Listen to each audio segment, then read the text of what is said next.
nuts. Driving me nuts. You think it's just going to happen overnight one day, or does there need to be a little like what do we need? A little players only meeting, players only practice, or like, or you just need to get your ass kicked and like really have a wake up game. Like, what in your time playing in the W or even college, what really turns the tide to you in like in a rough patch? I'll try anything at this point with this team. That's not a frustrated rookie talking. That's Sophie Cunningham, the most efficient three-point shooter in the entire WNBA since joining the Indiana Fever, saying those words out loud on a public podcast. Not in a locker room, not behind closed doors, on a microphone for everyone to hear. The Indiana Fever have 3 players sitting at the top of All-Star voting. They have legitimate star power, a generational talent in Caitlin Clark, and a shooter who's putting up numbers that belong in a highlight reel. And yet, one of their most experienced veterans just told the world they need a come-to-Jesus meeting to survive the season. Something is seriously wrong inside that locker room, and the clues have been hiding in plain sight. Let's listen to this. And for those just listening, Sophie has the highest three-point percentage in the WNBA since joining the Fever. That's pretty electric. Okay, Steph. So I was right. She got the highest three-point percentage in the WNBA. You mean to tell me she's not an all-star? It's like Steph Curry not being an all-star, bro. Let's just all, Klay Thompson was an all-star. Let's just all be for real. This thing based off the numbers, based off performance. Let's start with the numbers, because they tell a story that the All-Star ballot apparently hasn't figured out yet. Since joining the Indiana Fever, Sophie Cunningham has posted the highest three-point percentage in the entire WNBA. Not top 5, not honorable mention, the highest. In a league full of elite shooters, sharpshooters who have built careers around their ability to knock down long-range shots, Sophie Cunningham is sitting at the top of that list. And somehow, she's ranked 15th in All-Star voting. Let that number sit for a second. 15th. When podcast hosts started comparing her to Steph Curry, they weren't being dramatic. They were in the Rock, it sounds like, and getting teed up. I like that. Oh, I got That's a a stat good. for you. Oh, do we say Soph's already 15th in All-Star voting? Oh, That's let's go. I voted this morning because the Fever tweeted the meme also, and it was like All-Star voting. Again, Fever with a classy post. Yes. Using the meme and linking All-Star voting. So I hopped on. Yeah. But I think like AB, Caitlin, and Kels are all up there. That's great. That's great. They should be. And we're not even like playing good basketball yet, which blows me. Right. Striving. Doing basic math. Curry built his entire legacy on the foundation of three-point shooting efficiency, and the basketball world treated him like a revolution. Sophie is doing the same thing at the professional women's level, and the conversation around her is almost non-existent outside of niche WNBA circles. What makes this even more puzzling is that Sophie isn't some quiet, behind-the-scenes contributor who blends into the background. She's at autograph signings, she's connecting with fans, she's doing the work that franchise cornerstones are supposed to do off the court, showing up, being present, building a relationship with the city and the fan base. That's not the behavior of a player who's checked out or coasting on her contract. That's someone who genuinely cares about what's being built in Indiana. And yet the recognition isn't following the production. There's a version of this story. Sometimes, I'm not kidding, sometimes you just have to get away from basketball because like we invalid, this is our job, so I'm not complaining, but we practice a lot and our practices are a little long, and sometimes you just need to get away from it. And so maybe we should try both, a team bonding and then balance. So could you maybe be a captain in this situation and like organize something fun in Indianapolis? Like maybe a big dinner reservation in the downstairs of St. Elmo's Steakhouse. Dude, I think fun.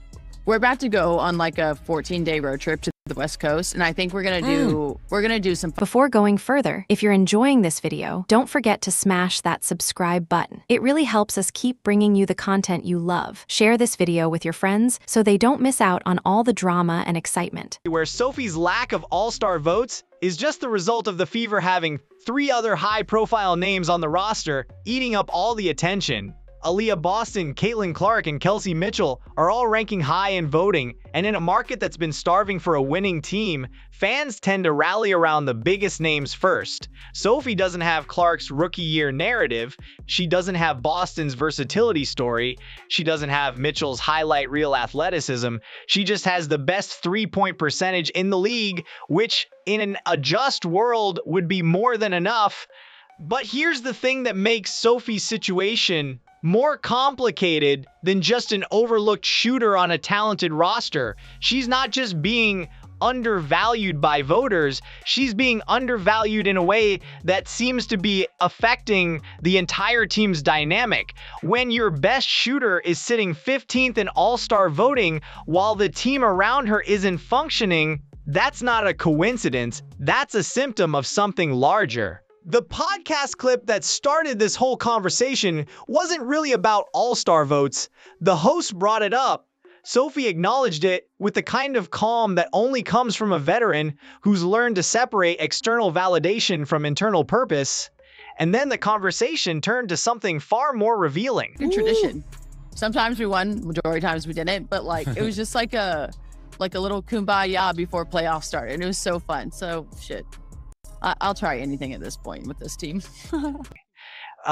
Because Sophie wasn't stewing about being overlooked.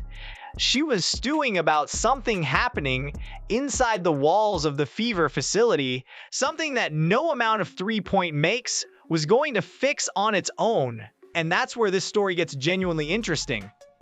Because the problem with the Indiana Fever in this stretch of the season isn't that they lack talent. They have more talent than most rosters in the league right now. The problem is that the talent isn't working together. And Sophie Cunningham, the player with the most professional experience on that roster outside of the coaching staff, just stepped in front of a microphone and essentially confirmed what a lot of people had been quietly speculating about. The Fever are broken, and Sophie is one of the few people willing to say it. But saying it is only half the story. The more important question is why? Why is a team with this much firepower, this much star power, this much organizational investment struggling to play cohesive basketball? Why is a veteran leader going public with concerns instead of handling everything behind closed doors? And why does her language, every word she chose in that interview, point directly toward the locker room rather than the playbook? The answer starts with what she actually said, and more importantly, with what she chose not to say. On the basketball skill, like if the fans could vote for who they wanted to be all-stars on the team, Sophie Cunningham would be on that list. Yeah, but I think I've been kind of not shooting the ball so well so far this year, but I think I'm starting to heat up a little bit. You probably have the highest three-point percentage out of anyone who wears long sleeves, W and NBA. I like that. That should be, you should get a plaque for that or like a trophy. There's a stat for everything nowadays. We could find something I'm good at. Wearing long sleeves and shooting. There's a language that professional athletes speak when things are going wrong behind closed doors. It's not the language of press conferences, where everything is measured and polished and designed to protect the organization. It's the language that slips out in podcasts and casual interviews when the guard comes down just enough for the truth to leak through. Sophie Cunningham was speaking that language in this interview, and if you know how to listen for it, what she said was loud. When the host asked her what it takes to turn things around during a rough patch, the question was casual, almost conversational. It was the kind of question you'd ask a veteran player, expecting a fairly standard answer about staying disciplined, trusting the process, leaning on film study, and extra practice. The generic professional athlete response that fills about 80% of sports media content. Sophie didn't give that answer. She went straight to come to Jesus meetings, players-only practices, team bonding, getting away from basketball entirely because the practices are long and sometimes you just need a break from it. That's not the answer of someone who thinks the problem is technical. That's the answer of someone who knows the problem is personal.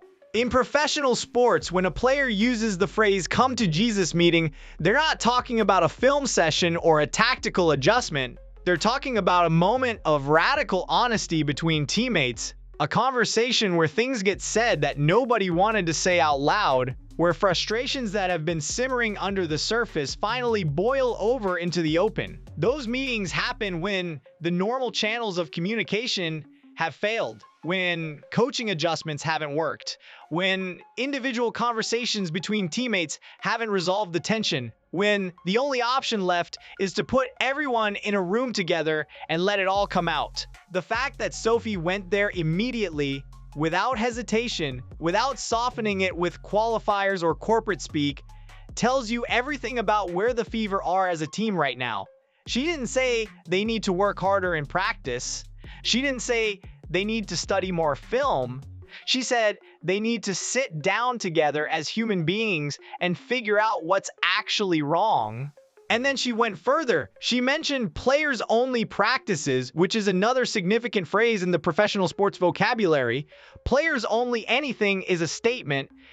It's the roster saying, essentially, that whatever the coaching staff has been doing isn't enough, and the players need to handle this themselves. It's not necessarily a rebellion against the coach, but it is an acknowledgement that the answers aren't coming from the sideline. Then there's the part about practices being long.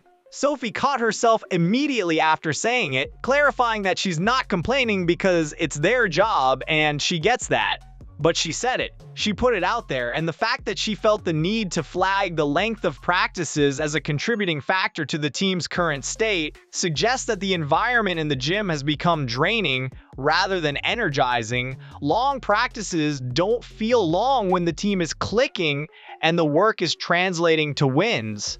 They feel endless when there's tension in the building and nothing seems to be working no matter how much time you put in. Here's something else worth paying attention to. Sophie said she'd try anything at this point with this team, not with this group, not with us. With this team, that's a subtle but meaningful distinction. When players are genuinely connected, they don't refer to each other as this team in a frustrated context. They say us or we or use names. This team is slightly distancing language. It's the phrasing of someone who feels like she's looking at a problem from the outside, trying to figure out how to solve it, rather than someone who feels embedded in the solution.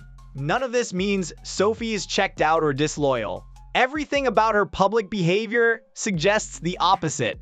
But language reveals psychology, and the psychology behind her word choices in this interview paints a picture of a veteran who is genuinely troubled by what she's seeing and feeling inside the Fever organization. What makes it even more significant is the context. This wasn't a moment of raw emotion after a bad loss.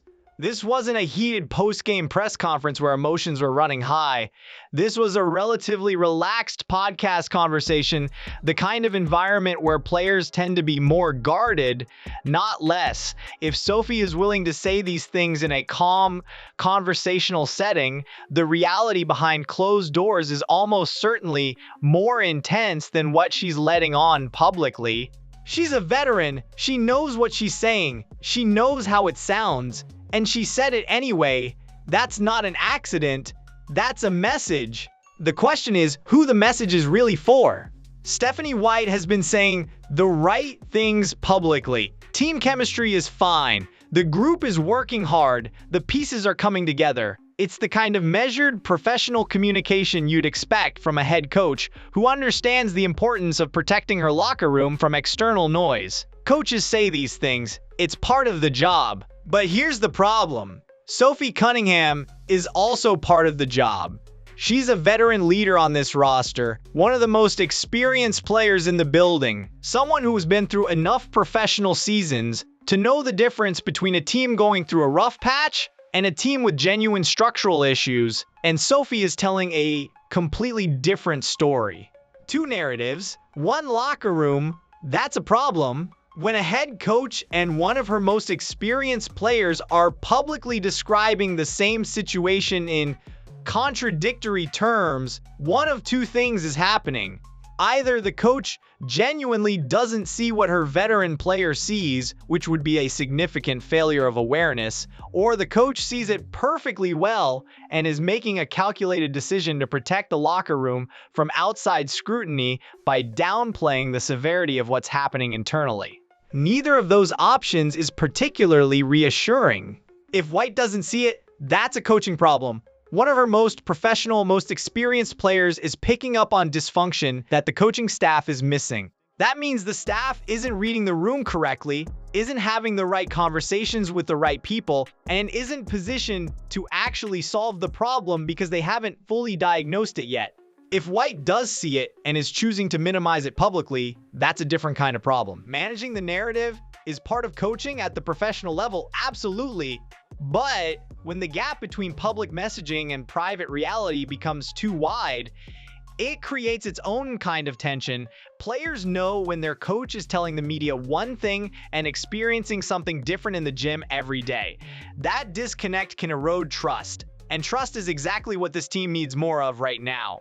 What's particularly telling is what Sophie chose to emphasize when she talked about turning things around.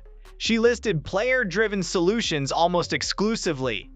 Come to Jesus meetings, players-only practices, team bonding, getting away from the gym together. Every solution she mentioned was about teammates connecting with each other, not about the coaching staff implementing a fix. She wasn't even subtly gesturing toward coaching adjustments as part of the answer. In professional sports, that's a tell. When players talk about rough patches and their solutions center entirely on player relationships rather than coaching, it usually means one of two things. Either they believe the coaching staff is already doing everything it can and the remaining variable is team chemistry, or they don't believe the coaching staff is equipped to solve this particular problem because the problem lives in spaces the coaches can't access. Locker room dynamics, personal relationships between players, unspoken hierarchies and resentments, these things happen in areas that coaches don't always have visibility into. The best coaching staffs build cultures where players bring those issues forward rather than letting them fester. But when a veteran leader is publicly calling for players-only interventions, it suggests that the formal channels, the conversations with coaches, the team meetings, the film sessions, aren't getting to the root of whatever is actually wrong. Stephanie White is not a bad coach. Her track record doesn't suggest someone who's out of her depth. But this situation is testing something specific about her leadership style, her ability to read and respond to locker room dynamics that aren't showing up in the stats or the game tape. And right now, based on what Sophie is saying publicly, there's a real question about whether the coaching staff has the full picture or is working with incomplete information. The road trip that Sophie mentioned was framed partly as a team-building opportunity. The fact that it apparently involves planned team activities suggests the coaching staff or the front office is aware that something needs to be addressed off the court. That's encouraging. It means someone in the organization is listening. But awareness of a problem and the ability to solve it are two very different things. And a planned itinerary of fun activities is a very different thing from the raw, honest, uncomfortable conversation that Sophie seems to be suggesting the team actually needs. If the Fever come back from 14 days on the road and the chemistry hasn't improved, Stephanie White is going to face some very uncomfortable questions, not just from the media, but from within her own locker room, because Sophie has essentially set the expectation publicly that something needs to change. If it doesn't, the pressure is going to intensify and the coach is going to be standing directly in the middle of it. 2 assists per game. That's the number that keeps coming up in conversations about the Fever's offensive dysfunction, and it belongs to Kelsey Mitchell. For context, Mitchell is a guard. She handles the ball, she initiates offense. She's one of the primary decision makers on a roster that includes arguably the most talked about young point guard in the league right now in Caitlin Clark, and she's averaging 2 assists per game.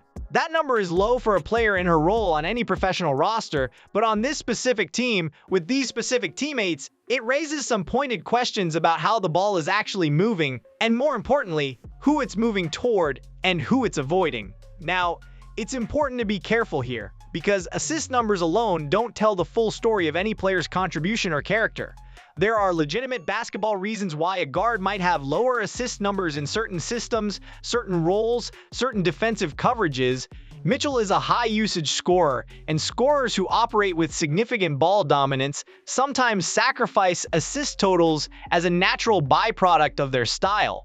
That's worth acknowledging. But 2 assists per game is still a number that demands some explanation on a team that's supposed to be built around ball movement and multiple offensive options. And when you combine that number with the broader narrative of a team that isn't playing good basketball despite having elite talent, it starts to feel like more than a coincidence. The theory that's circulating in WNBA circles, framed carefully as speculation because that's exactly what it is at this point, is that Mitchell's ball handling tendencies may not be optimized for a roster that includes Caitlin Clark. Clark's entire offensive game is built around having the ball in her hands, creating off the dribble, and operating as a primary initiator. Mitchell's game is also built around having the ball in her hands and being the primary creator. 2 players who both need significant ball time to be effective, playing alongside each other, is a recipe for friction, even if neither player is doing anything intentionally selfish. This isn't necessarily a character flaw in Mitchell. It might be a roster construction issue, a situation where 2 players with overlapping skill sets and overlapping ball dominance requirements are being asked to coexist in a way that doesn't naturally suit either of their games. The front office built this roster, and if there's a fundamental incompatibility in how the 2 primary ball handlers operate, that's a problem that goes beyond anything Mitchell or Clark can solve on their own. But here's where speculation shades into something more pointed. If Mitchell is averaging 2 assists per game, and the Fever's offense is struggling, and Sophie is publicly calling for intervention-level team meetings, then there's a version of this story where the ball movement, or the lack of it, is directly connected to the locker room tension. Not because Mitchell is malicious, but because when offensive roles feel threatened, human nature tends towards self-preservation. Players protect their shot attempts. They take an extra dribble before passing. They operate in ways that keep them central to the action, even when the smarter basketball play might be to move the ball quickly and find the open shooter. And if that's what's happening, even unconsciously, then the person who's most affected is Sophie Cunningham, the best 3-point shooter on the team. The player who needs to get clean looks off ball movement and proper spacing. If the ball isn't moving efficiently, Sophie's percentage drops, her impact shrinks, and the offense becomes more predictable and easier to defend. A team with the highest 3-point shooter in the league shouldn't be struggling to create offense. Unless the ball isn't getting to the right places at the right times.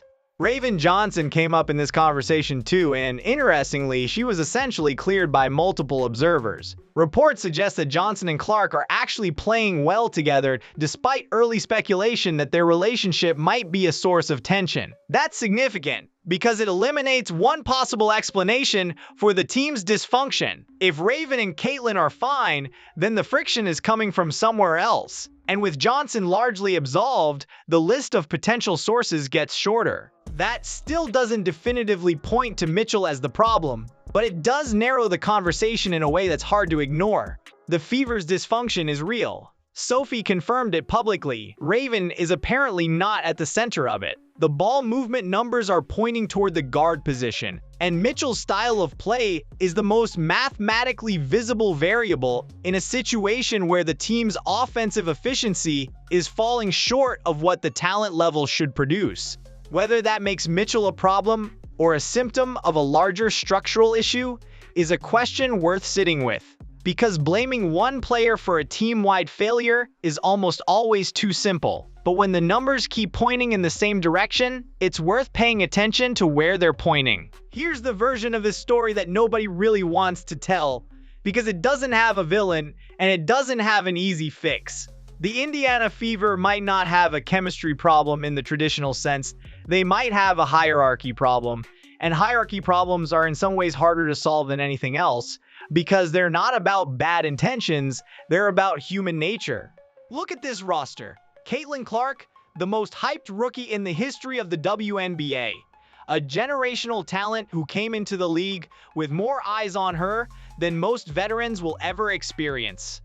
Aliyah Boston, a former WNBA All-Star and one of the most respected two-way players in the league. Someone who was the franchise cornerstone before Clark arrived and had to quietly redefine her identity on the team as a result.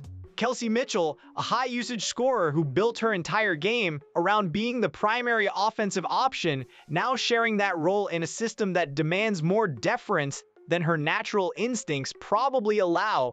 And Sophie Cunningham, the most efficient shooter on the roster, contributing at an elite level while sitting 15th in All-Star voting and watching the attention flow toward everyone around her. 4 players, 4 strong identities, 4 sets of professional pride and competitive ego, 1 basketball. This is not a criticism of any individual player.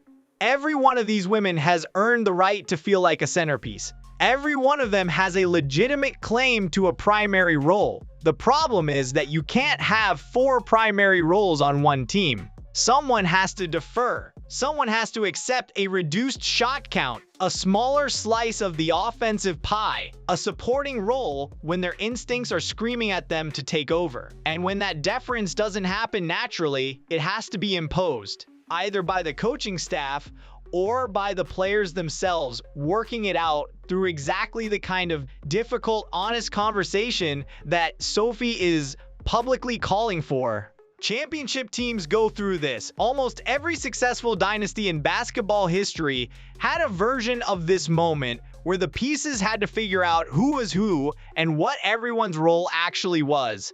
The Golden State Warriors had years of internal tension around Draymond Green's role and Klay Thompson's usage before they built their championship culture. The San Antonio Spurs had to manage massive egos and international superstar expectations inside one locker room for over a decade.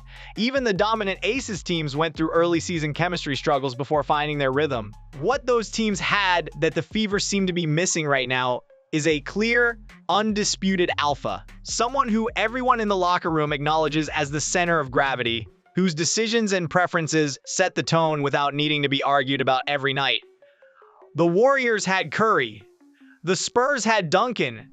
The Aces have A'ja Wilson, who is so dominant and so universally respected that her position at the top of the hierarchy is simply not in question. The Fever's hierarchy is murky. Clark is the most famous player in the league, but she's a rookie, and rookies rarely command the kind of unconditional deference that championship-level team culture requires from veterans.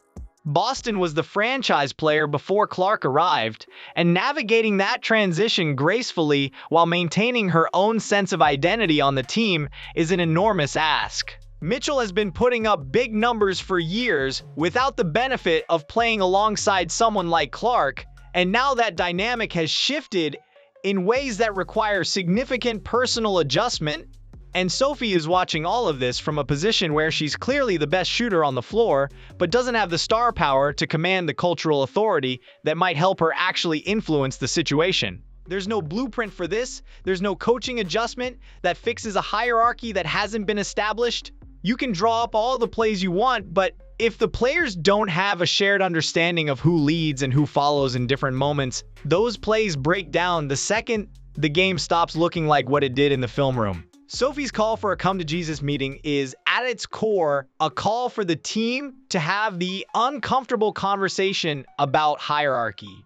Who's the alpha? Who defers to whom? Who takes the big shot? Who gives up the ball in the fourth quarter when the defense collapses? These questions sound simple, but answering them honestly requires every player to set aside their individual pride and competitive instincts in service of something larger. And that's genuinely hard to do when your entire professional identity is built around being great at basketball. The road trip might provide the right environment for that conversation to happen organically. 14 days away from the home market, away from the familiar pressures of the local media and the hometown crowd, might create enough psychological distance for players to have honest conversations they've been avoiding. Or it might just be 14 days of tension in close quarters, which would make everything worse. The Fever will know which one it was pretty quickly when they get back. The box scores will tell the story. There's a version of Sophie's podcast interview that most people are probably analyzing at face value. The quotes about come to Jesus meetings and team bonding and trying anything at this point. Those are the moments that stand out. And for good reason, because they're genuinely revealing. But the most informative part of the entire conversation might be what Sophie chose not to say. She never mentioned coaching, not once, not even in passing. Not a single reference to the system, the defensive schemes, the offensive sets, the rotations, or Stephanie White. When a professional athlete is asked what it takes to turn things around during a rough patch, and they give an answer that is entirely focused on player relationships and team bonding without a single mention of coaching adjustments, that's a deliberate choice. Players don't accidentally omit entire categories of solutions.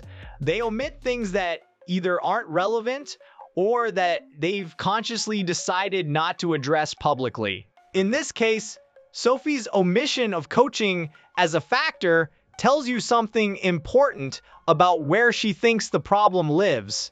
If she believed the solution was primarily tactical, she would have talked about adjustments, about the coaching staff finding the right lineups, about film sessions revealing something that the team had been missing. She did none of that. Everything she said pointed toward the players themselves as both the problem and the solution. That's either an incredibly healthy, accountable perspective from a veteran who believes in taking internal ownership rather than blaming external factors, or it's a careful diplomatic way of saying that the players have issues with each other that the coaching staff can't fix for them, or both. Both things can be true simultaneously.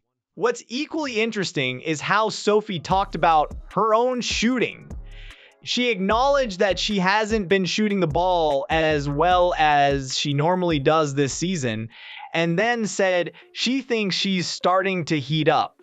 That's a small moment, but it's worth noticing. A player who's been celebrated for having the highest three-point percentage in the league since joining the team is now saying her shot hasn't been there recently. What would cause a shooter of that caliber to go cold? Mechanical issues are possible, but elite shooters typically have enough muscle memory to maintain their mechanics through normal variance. What disrupts a shooter's rhythm more consistently than anything mechanical is psychological stress, tension, distraction, the energy cost of navigating a difficult team environment on a daily basis. If Sophie is carrying the weight of a fractured locker room every day when she walks into the facility, that costs her something. It costs everyone something. Focus that should be going toward shot preparation and game planning gets redirected toward managing relationships, navigating social dynamics, processing frustration. That's an invisible tax that never shows up in any statistic, but shows up everywhere on the court. She also made a point of laughing off the all-star voting situation rather than expressing genuine frustration about it. Veteran composure, absolutely. But there's a kind of laugh that athletes use when something actually bothers them, and they're choosing not to let it show. The laugh that says, I know exactly how absurd this is, and I've decided not to let it consume me because there are bigger things to deal with right now. Sophie's laugh in that moment felt like the second kind. The Phoenix team dinner story is another window into what Sophie is actually feeling. She described the pre-playoff tradition with warmth and nostalgia, calling it a little kumbaya moment before the playoffs. Teams won sometimes, mostly didn't, but the tradition mattered because it was genuine. It was organic. It wasn't a planned team-building exercise organized by the front office. It was players choosing to be together, to let their guards down, to experience something together outside the pressure of competition. The way she contrasted that memory with her current situation, immediately following it with, I'll try anything at this point with this team, was telling. she's not confident that a planned road trip itinerary is going to recreate what that Phoenix team had, because what that Phoenix team had wasn't a program, it was a relationship, and you can't schedule a relationship into existence. Every answer Sophie gave was loaded with information she didn't state directly. The coach wasn't mentioned, individual teammates weren't named, specific conflicts weren't described.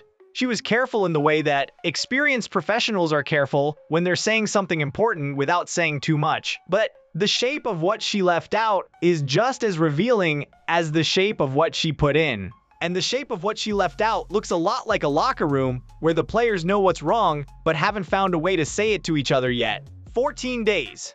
Vegas, Louisiana, Phoenix. That's what the Fever were heading into when this interview dropped, and Sophie's reaction to it was one of the most revealing moments of the entire conversation.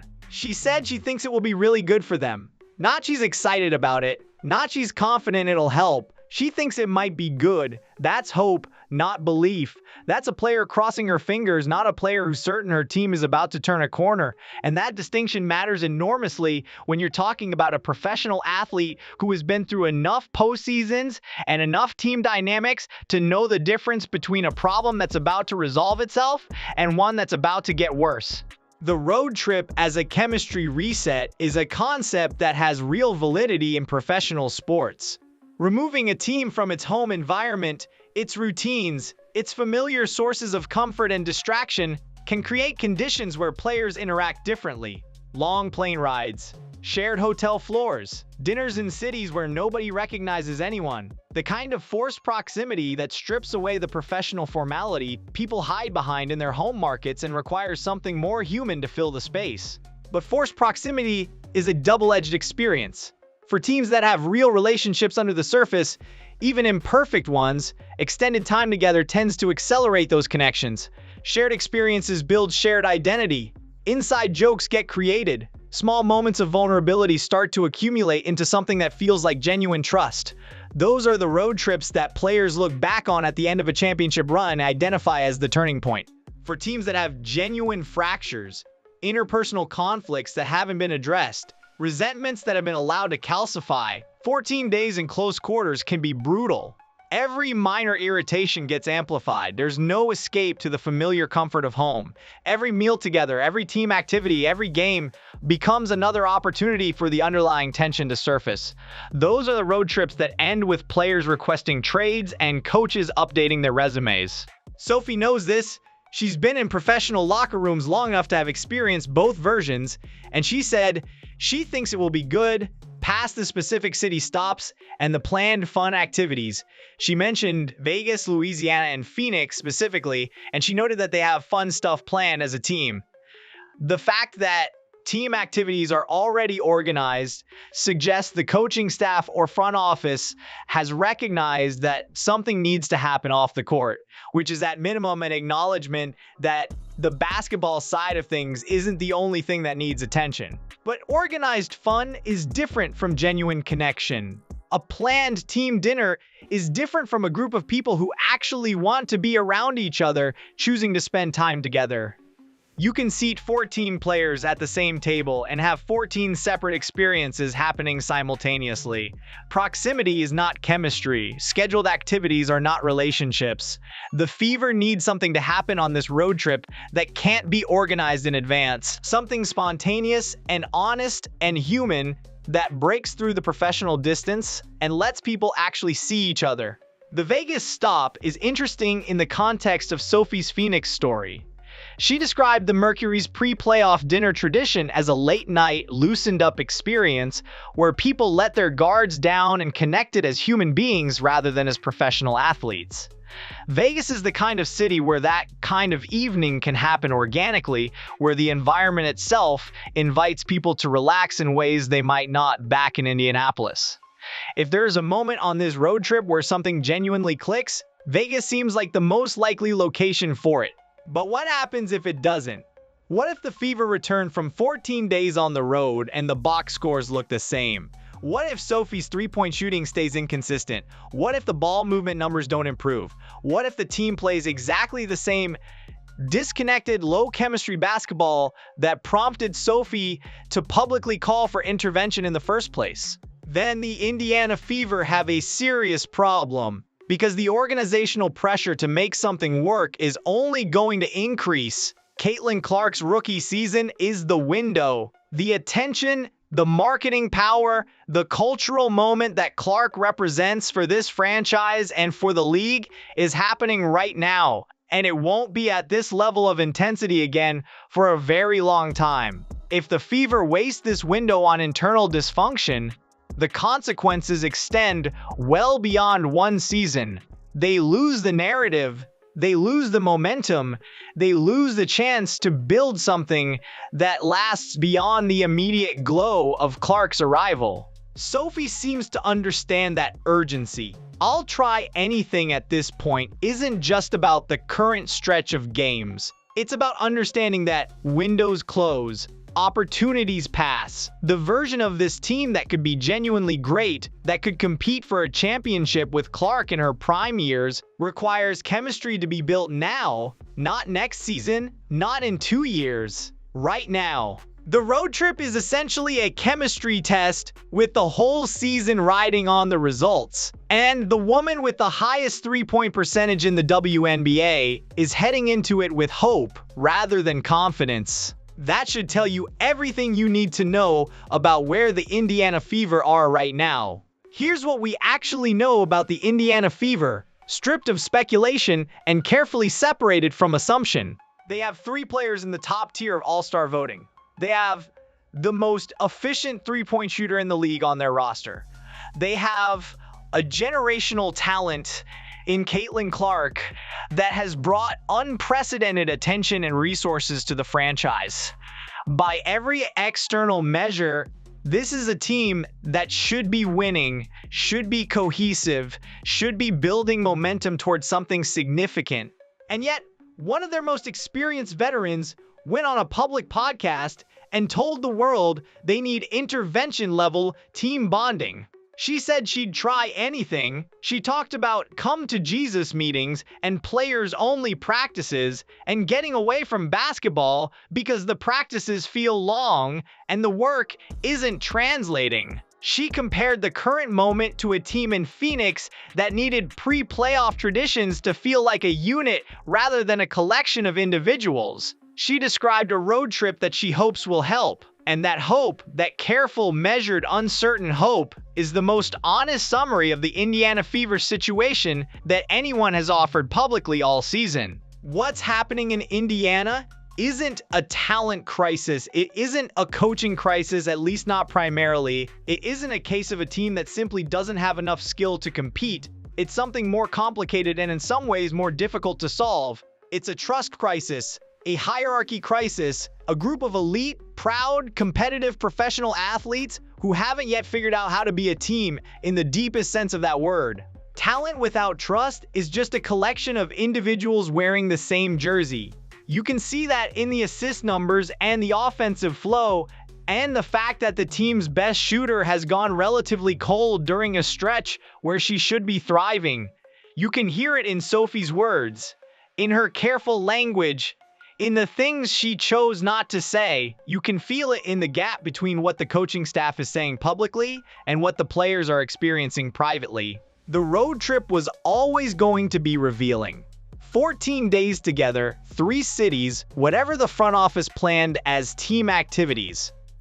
Either something genuine happened in that time, something that couldn't be scheduled or manufactured, a real moment of human connection that started to build actual trust, or the Fever came home with the same problems they left with, just more tired. Champions aren't built on talent alone. Every dynasty in basketball history has understood this. The teams that last, the teams that win when it matters, the teams that players look back on with genuine affection and pride, those teams have something that doesn't show up in any individual statistic. They have a shared identity, a sense of collective purpose that makes individual sacrifice feel worthwhile rather than degrading. A culture where the best player on the floor is trying to make the next person great. And that next person is trying to do the same thing in return until the whole thing becomes something that's genuinely greater than the sum of its parts. The Indiana Fever have the parts. The question is whether they can build the whole. And right now, based on everything Sophie Cunningham has said and not said, they're still trying to figure out where all the pieces actually fit. The most interesting team in the WNBA right now isn't the one with the best record, it's the one with the most to prove, the most to lose, and a veteran leader who just told the world in plain language that she's willing to try anything to make it work. Whether anything works is the question nobody can answer yet. But the road trip is over now. The box scores are coming in, and the truth, whatever it actually is inside that locker room, has a way of showing up eventually, whether anyone planned for it to or not. What do you think is really happening inside the Fever locker room? The talent is there, the pieces are there, but something is missing, and Sophie Cunningham is one of the only people in that organization honest enough to say it out loud. Maybe that honesty is exactly what they need. Or maybe it's too late for honesty to be enough. Either way, this season is far from over, and whatever happens next is going to be worth watching closely.